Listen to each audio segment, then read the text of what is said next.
For today's video, inutusan ko nga pala yung kapatid ko na pupunta siya sa palengke para makabili ng ulam. At dahil nga nandito na yung dala niya, akala mo kung ano yung dala? Ulam lang naman yung dala. Excited na talaga yung mga kids dahil kakain na sila ng manok. At syempre, hindi ito makakain kung hindi niloloto. Kaya nga hindi pa nga ako nag-umpisa.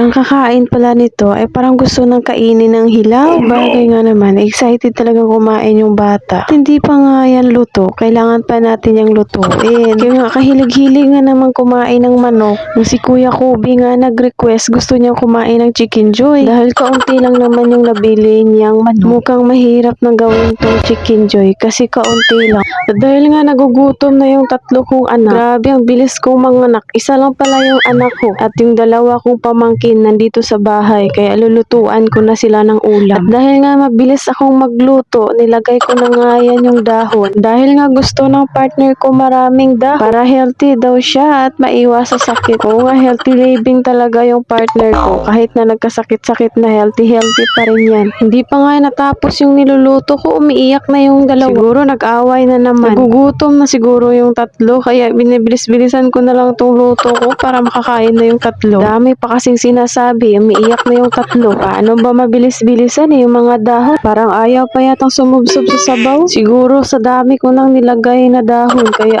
ayaw. Sa dami naman talaga ng sabaw ko. Parang isang dusinang kakain.